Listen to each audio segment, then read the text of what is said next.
May kukwento ko mga ano to. Ito yung mga secret ko ng mga ano. Nung araw, sabi ko sa sarili ko, pangarap ko makasali sa Metro Manila Film Fest. Yun ang pangarap ko bilang artista. Kasi di ba pag Pasko looking forward ka manood ng Tsaka sine. yung nagpaparade yung mga Parade, di ba yun artista? yung ano. Alam mo, ginagawa ko nung din lang namamalayan. Dumidikit lang ako sa inyo. Sa malalaking artista. Totoo, dumikit ako kay Sarah. Dumikit ako kay Ate Chris.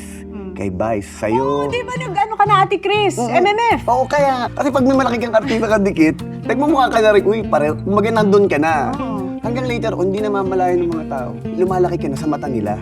Kaya nung sabi ko, piling ko hinog na ako. Parang gano'n. Sabi ko, baka kaya ko na. Kaya ako naisip na magsarili na sa Metro Manila Film Fest. Kaya ako nagpanday.